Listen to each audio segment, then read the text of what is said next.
Bit of a different topic today. I'm going to ask for your help with this topic. We make a lot of what we use around our home. By things that we use, I mean sort of household products, soap, baking powder, furniture polish, toilet cleaner, all those kind of day-to-day items that you need around the home, we tend to make. And we tend to make them for a number of reasons. One, it saves a lot of money. Two, we can focus on things that are more environmentally friendly, more useful to the way we live. As an example, if you have a septic tank and you bung bleach down it on a regular basis, you will destroy the useful bacteria that operate in that septic tank. So use something else. Thirdly, we can control what's in it. There are certain products I don't want, either because I consider them dangerous or I consider them unethical. So I don't want around my home things like palm oil, because it's an appalling product that's responsible for massive amounts of deforestation and we don't need to use it. There are much more local fats that are better for all the things that we need to do, like make soap. And the fourth reason for doing it is that we can control the nature of the thing that we make. So I can make furniture polish that's easier to apply, smells differently, gives more protective finish, dries more quickly, and so on and so on and so on, by adjusting the ingredients. So that's part of why I want to do it. So for me, making things is a very useful part of self-reliance.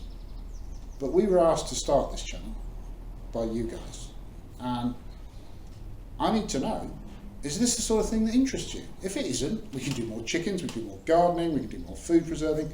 But if this is part and parcel of it for you, as it is for me, even if that's just for entertainment, or whether it makes you think, yeah, I could do that, I'll give that a go, then please, at the end of this video, do tell us in the comments whether this is the sort of thing you want to see on the channel or not, and whether you found this particular video useful.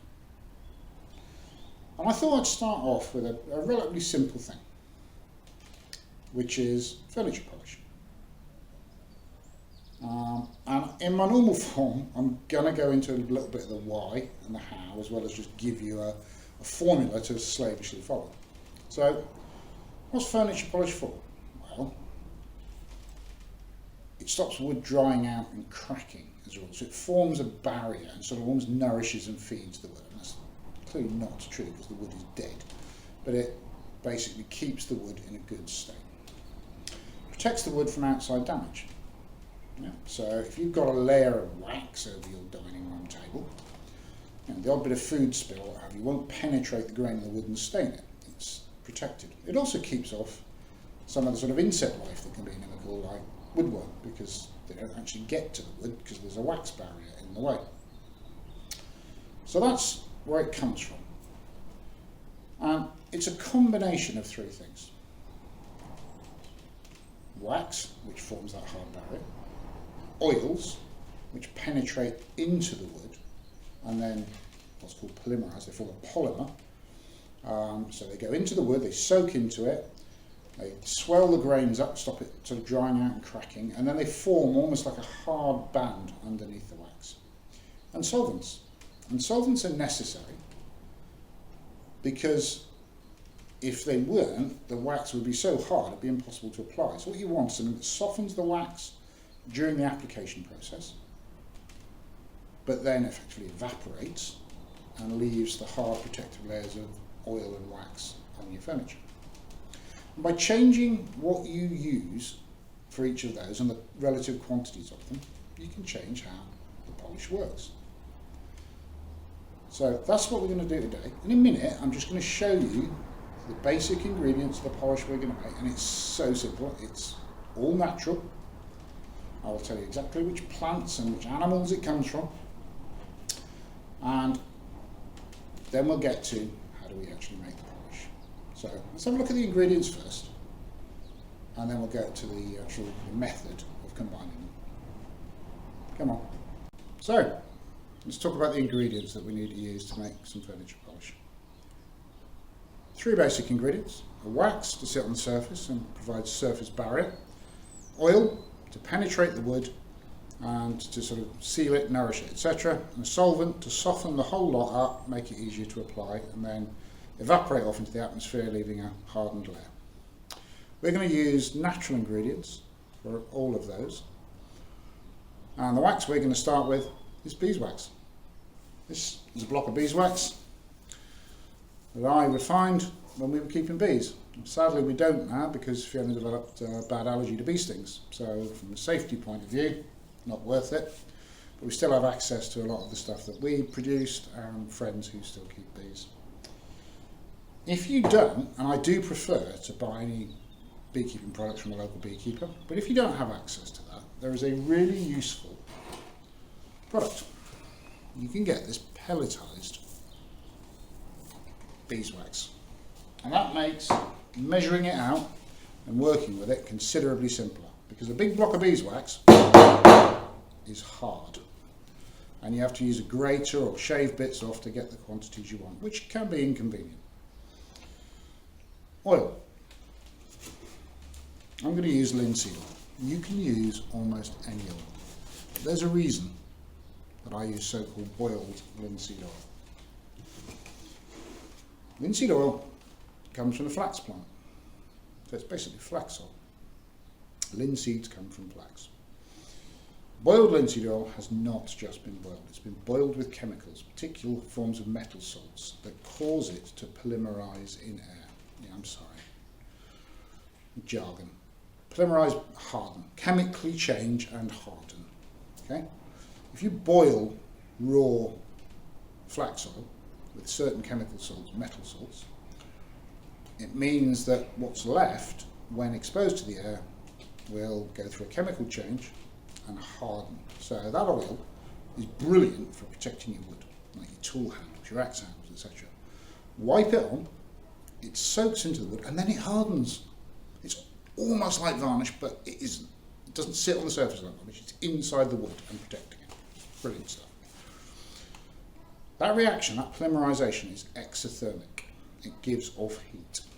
So you've got to be cautious. Don't leave rags soaked in linseed oil around, they can catch fire. And the oil itself, if you heat it, can very easily burst into flames because it oxidizes so readily. So be cautious. We'll show you how to deal with it, but just putting it out as a bit of a warning. Third product we're going to use is turpentine. Not white spirit, not turpentine substitute, real turpentine. And turpentine is made by distilling the resin of pine trees. If you heat that resin up, you get a solid residue, and that's the rosin that's used for waxing violin bows. And you get a cloud of steam that comes off, which then condenses, and what condenses is turpentine. A highly volatile natural product, but again, catch fire easily. But once it's combined in with the wax and the oil, what it does is soften the mixture and then evaporate off quite easily into the atmosphere, leaving a hard layer of wax on the surface of your furniture, the oil penetrating the wood and protecting it underneath. There's two other things you can add if you want. I'm going to add some orange essential oil because it smells nice. It makes the polish nice and pleasant to apply. And if you want your wax to be a darker colour, and a bit of wax crayon in. Oh, you can buy the really expensive wax chips for colorising soap and things if you want to. Wax crayons work really well. When you melt your beeswax, you can just shave in a bit of wax crayon to get the colour you want. Some people like, for example, their oak furniture to be what's called Jacobean or dark oak. Oak's not that colour naturally. It's called Jacobean oak because in old times when there was a lot of open fires, candles, oil lamps, etc., the soot combined with the wax that was on your oak panelling in your furniture and darkened it. And it's just an aesthetic effect. If you want your furniture to be dark, put a bit of darkening material in the wax. So that's the 5 ingredients. That's all we need. In fact, we only need 3 of them, 2 of them are optional. So in a moment, what I'm going to do is show you the method by which we combine them and create our furniture wax. It's not complicated, just needs a little bit of care.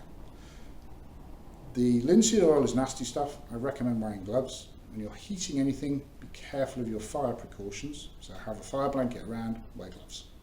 It's not dangerous, but use a bit of common sense.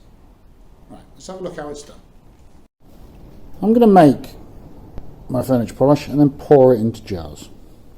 And because of the fire risk that I was telling you before, I am not going to heat the turpentine or the linseed oil because the fire risk is out of all proportion and it's not necessary. I will though have to melt the wax to get it to combine with the oil and the solvent. I'll talk about the methods for melting the wax in a minute, but I just wanted to show you how I will then measure it out. If you try and combine multiple jars worth of linseed oil and turpentine and melted wax, it will start to set very quickly. And if you're trying to pour it into your jars with jugs or what have you, it's going to make a right old mess. So here's a little technique. I have marked each jar. It's a 300ml jar. So I've marked the 100ml line, the 200ml line and the 300ml line temporarily on the jar. And I just use a Chinograph pencil. Useful things, I'll write on anything, glass, steel, what have you. I use them all the time. So I've marked up my jars, and into those jars I'm going to put 100ml of turpentine in each and 100ml of linseed oil in each and a few drops of my essential oil to make it smell nice. Then what I'm going to do is put boiling water in this saucepan, keep it boiling, and put my wax in this, which is a double boiler with a lip. Don't worry if you haven't got one. Just use a glass jug, a glass bowl, anything really. But what you're doing is heating the upper vessel with boiling water. And why I do that is because then the upper vessel cannot possibly be at more than 100 centigrade, the boiling point of water. Because of that, it never reaches the combustion point. It can't get hot enough to catch fire. So I melt my wax in there and then I will pour it into the linseed oil and the turpentine that I've already put in the jars. I'll give it a little mix, a bit of wire, stick. I find the kitchen skewer. Don't tell Fiona that I'm using her kitchen skewers to make polish with, alright? This is a secret just between us. But that's what I'm going to use. So, cold ingredients, solvents, oil in straight away, plus a little bit of something to make it smell nice. Melt the wax. If I wanted to colour the wax, then I'd put my wax crayons in with the wax, add it to the jars, stir well, seal, done. It's that simple. So, we'll get to that in just a moment.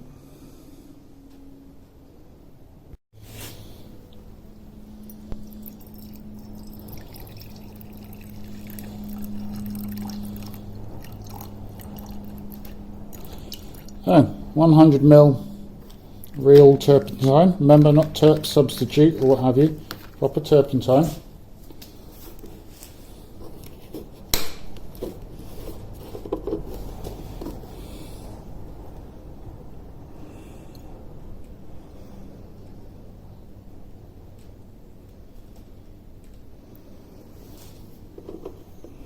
Add to that 100ml of linseed oil.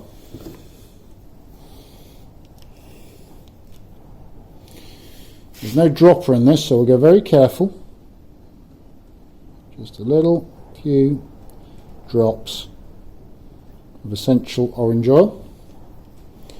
We'll then put the lid on that in a moment. And then I'll show you how to melt the wax and add it. But I'll put the lid on in the interim because, as I say, volatile, dangerous chemicals. We will add the wax to the volatile stuff, not the other way around. Because if you add a little bit of volatile linseed oil to a large thermal mass of wax, it can catch fire. If you add the wax slowly to the volatile ingredients, there is more cold than there is hot to start with, so it's actually the safer way of doing it. So give me a moment to set up a small stove and we'll show the wax melting. So this is the double boiler method, and as I said, what it does is it holds everything at 100 centigrade, because the boiling water is at 100 centigrade. Any excess energy goes into turning that water into steam. So what we do here, put our top vessel into the water, just touching the water. It doesn't have to be floating around like a mad thing. And we put our measured wax into the top vessel. Don't overfill it. You can always do 2 batches. There is quite a lot of air gaps, so the volume will shrink as your wax melts. I happen to know that I can do 3 jar batches. You'll have to go a little bit with trial and error. So, as you can see here, very gently, that wax is already melting. So we'll just keep it gently heating, and the trick of this is gently, until it's all melted. So we'll come back in a minute.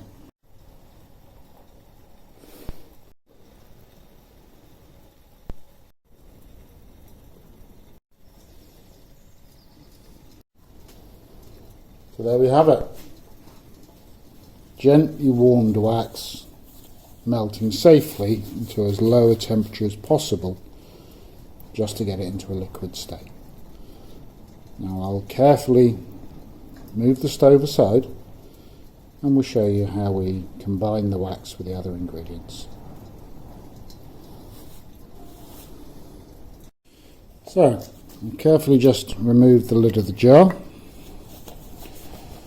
Gloves on. And what I'm going to use is an old jam funnel. You don't need one. This just makes it a little bit easier to pour the wax in.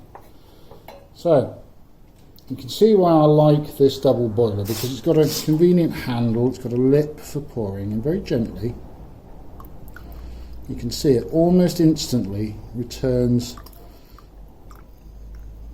to its solid form, because the colder oils are chilling it. And that's where we remove the jam funnel and we stir. And what we're doing by doing that is combining all those ingredients into a single paste.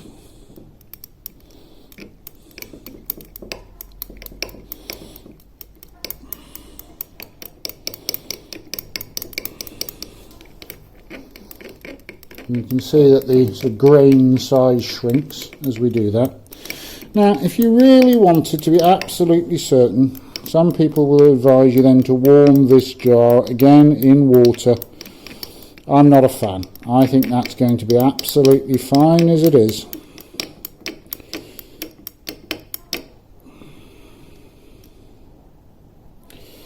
And that will now cool and set.